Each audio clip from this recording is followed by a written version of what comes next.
right there. I'm going to be making a video on this car, right? So this is a test. So I want you to sit up and pay attention. Got it? Kushti. Shahzad Sheikh, motoring Middle East, and this, as you can see, is the new Jaguar XE. This one is the 2-litre turbocharged 240 horsepower version. It's got the R Sport pack on this, which is a body kit and you know, little badges and stuff like that. Nothing mechanical, I don't think. It's just mostly cosmetic. So this one comes in the glacier white with the contrasting black wheels. Looks pretty mean, actually. Looks quite nice. And of course the white suits our climate. It's a good looking car, quite handsome in the metal. Close up, it's a lot better than I thought when I first saw it in the pictures.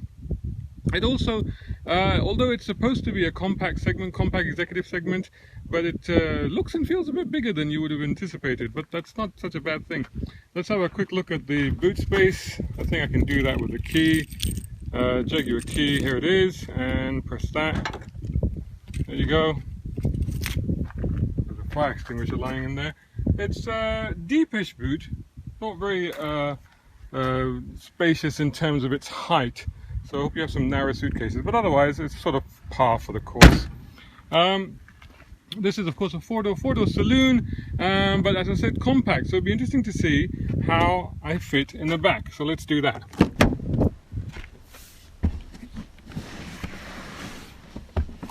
Okay, well, it was a little bit of a narrow opening getting in here, but actually once I'm in, and again this front seat is set for me, and I'm, you know, 6'1", 6'2". Legroom and knee room is actually not bad at all. Decent foot room as well. Something underneath the seat that's just digging into my front of my feet there, but otherwise it's not too bad. I could ride quite comfortably in this. Headroom, yeah, I could do with a little bit more headroom. This roof slopes down quite a bit. We have a central armrest with 2 cup holders, and we have our own AC outlets over here. We have a 12-volt power supply as well, so that could be quite handy. But yes, you could probably fit 3 people in here quite comfortably and ride a decent distance. Right, time to get in the front and drive, I think.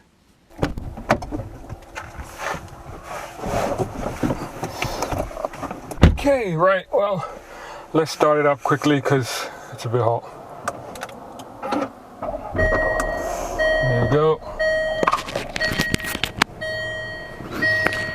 So the controls in here are not unfamiliar if you're a Jaguar owner. Boy, that AC's gone on really, okay, it is a hot day, and that's set to 22, so it's not surprising that the fan's gone crazy. But yeah, so it's got the typical Jaguar twisty knobby thing that rises up, but doesn't have the revolving, rotating vents that the XF had, and it has a standard lever for the glove box, which is quite roomy in fact, rather than some clever touch button things. There's another cubby box down here, which I got my stuff in, and inside there you've got an SD card, a USB and aux as well, and a 12-volt power supply, so that's quite handy. Could do with another USB, I think, but other than that, electronic parking brake, and here you've got the modes, obviously dynamic, normal, eco, all-weather, traction off, 2-stage of course as usual with these things. This here is a little bit newish, looks newish to me, and there's a typical English phone box there, which you don't actually see that much of now in the UK, but anyway, split up into navigation, phone, media, and of course the climate, buttons down each side. So it's all pretty straightforward, all quite nice, and quite inviting, quite nice layout. Looks pretty handy. Nice little sloping, you see this curve that goes all around, bit of a Jaguar signature, and it gives you that sort of cockpit feel. You feel like you're actually sitting in the car rather than on the car. AC and stuff has been performing very well. One thing I will say is that this vent over here is much lower than you normally find in cars. And normally you find the vent up here, it's down here, which shouldn't be a problem really, but what I found is that when I've got my hand here on the steering wheel, which is of course the correct position for holding a steering wheel, it's just freezing my knuckles. That's all it's doing. It's not really cooling me, so maybe you know, that could have been better positioned. Right, so let's go for a little bit of a drive. A few things just mentioned before we head off. This, of course, like I said, is the R Sport. The R Sport, with this particular car that I've got, it has something called All Surface Progress Control, ASPC. No idea what that does. Torque vectoring braking. Okay, well that's good. Electric power assistance, sport seats, and it has the R Sport steering wheel. Apparently this is an R Sport steering wheel. It's got R Sport tread plates down there. It's got 11 speaker 380 watt Meridian sound system, which actually sounds really good. I have been using that, and I Bluetooth my phone very easy to that, and it worked really, really well. It's got reversing aids and stuff on this car, and this car, as I said, is a 240 brake horsepower, 2-litre turbocharged engine that gives you a 0 to 100 in 6.8 seconds. And of course, the top speed of which is probably limited to about 250 kilometers an hour. Right, so let's now just make sure this mic is plugged in and the seatbelt is on. We put the car, let's put it into sport actually, and I might have to move that out of the way a little bit. Let's put it there, just so they can hear me. And we put it into sport. Yeah, it's in dynamic mode already. And let's move off safely into traffic. That's what my driving instructor used to say. Do you remember that? Here we go. Oh, look at that. Oh, the turbo takes a little while to spool up, but then off it goes. I have to say, for a 2-litre, this feels actually quite punchy. Maybe a little bit more than its rivals. Let's talk about its rivals. So who is this car aimed at? Well, this is a rear drive car, small compact executive saloon, rear wheel drive. So you're talking Lexus IS, you're talking Cadillac ATS, and you're talking, of course, the Mercedes C-Class, and of course, you're talking the default car in that segment, which is, of course, the BMW 3 Series. Whoa, okay.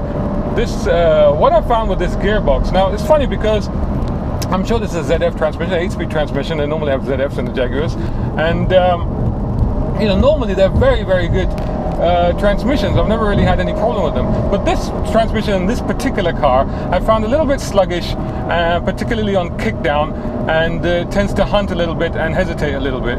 So what I found actually is to just put it into sport and actually flick one of these nice little paddles on the back of the steering wheel and just use it like that. Because otherwise it feels a bit laggy, and it's not really laggy, it's actually quite good. But use the paddles and you can hold on to the power a bit longer and get it to work the way you want to work. This A-pillar are quite big and they're sort of bothering me a little bit, but other than that, visibility at the front is quite good. Visibility at the back is maybe could be a bit better because that sloping roof, you get a smaller rear window, but it's not an issue when you're driving. And of course, when you're parking and stuff, you've got cameras and sensors and things.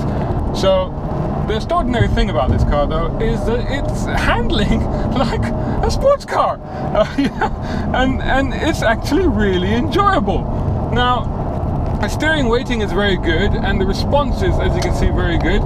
Accuracy is pretty decent as well. I could do with a little bit more feel from the steering, just to give me that X amount extra confidence. But what you don't get from the steering wheel, you're actually getting from the chassis and from the seat of your pants, from your bottom. In fact, it gives you a fair amount of confidence and a fair amount of feedback. But you can really, you know, drive it into a corner, on the brakes, set it up, turn it in, flick it down, and then get back on the power. And this is a family saloon, guys. It's a small family saloon car. This is extraordinary.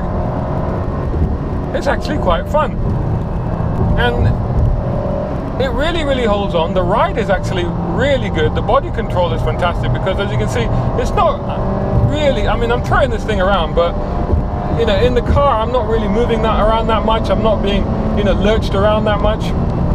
And the ride itself is actually incredibly smooth. I mean, a lot of European cars, especially a lot of cars I've driven recently, I find the rides are compromised because, you know, the body control and the handling, and the ride just sort of really stiffens up and get a little bit fuddy and a little bit jittery. But this one, I mean, look at that. I just banged into that compression, and I heard it, but I didn't feel it. I mean, that's actually really, really good. Look at that. Change of surface, fantastic grip. And this is a rear-wheel drive car.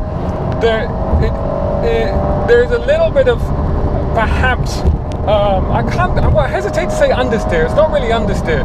It just kind of takes a split second or two just to go, are you sure you're turning in? You see, it's just like you just put it in and it goes, yeah, is this what we're doing? Yeah, we're doing this. Okay. And then it kind of tightens into the corner, holds on, grips for its life, and off it goes, you know?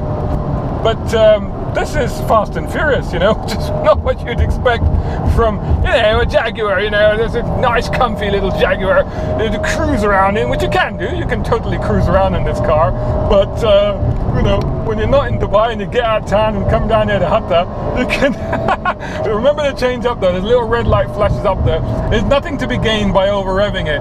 It just goes dead at the top end, and actually change up earlier just over 6,000 RPM. There's no point going further than that. But as I was saying, get out of Dubai, get up to a place like this, to Kalba, or to this little road in Hatta which we love, and you can have a blast.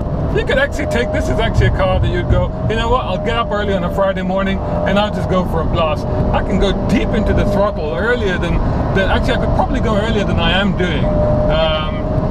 You know, this is where my skill sets are probably not as good as this car could probably achieve, but it's coping with my ham-fistedness very, very well indeed. And look at that, just turn and look at that, just so much confidence to there. I am actually really impressed with this car. I wasn't really expecting that much from this car, from the Jaguar XE, I'll be honest with you. And you know, when they first announced it, when they first showed it and had that big razzmatazz reveal, you know, I just couldn't help but go, X-Type, we've been here before, didn't work out last time, what are you doing, guys? Why are you going down this route again? But that car, I tell you what, it was based on a Mondeo, and the Mondeo was a good car, but what they'd done is they'd lumbered it with a lot of weight. This one's all pretty much mostly aluminium, so it's much lighter. They'd lumbered that one with a lot of weight and a heavy all-wheel drive transmission, which just made the car a little bit cumbersome and floaty and very understeery and not very much fun at all. They couldn't have done that with that car because I remember driving that car around the track and hating it. It was better on the road than it was, better than normal cruising rather than doing something like this. This car, however, it seems to be the best of all worlds. It cruises around good on the motorway and good when you're checking around and doing stuff like that. 169,000 dirhams is the starting price for this XE 2-litre turbo. This car, I think, with this equipment pack and everything on it, is 193,000. So you're looking at spending just under 200,000 for something that's nicely equipped. This is very, very nice in here, and that's probably pretty much par for the course and competitive, I guess, in that segment of the market. So surprisingly good car.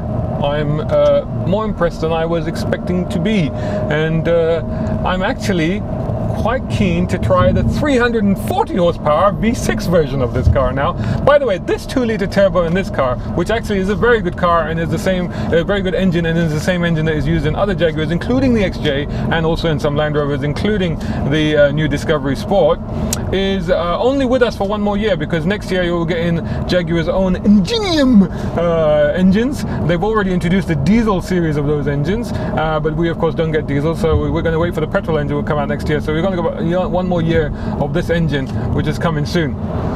This one's being phased out and a new one's coming soon. But as it is, it's still a great engine. I mean, I think it's fantastic. I think, you know, the mating with the gearbox could be a little bit better, but, you know, the paddles are there to compensate. So, thumbs up for this car. Full review, as ever, will be on motoringme.com. Please do check it out there. Please also do follow us on all the social media. Just search for Motoring Middle East on Twitter, Instagram, and particularly Facebook, where we put up a lot of stuff. And if you're watching this on YouTube, or go and search for our channel on YouTube, again, just type in Motoring Middle East, and please do subscribe. Thanks very much for watching. Until the next one.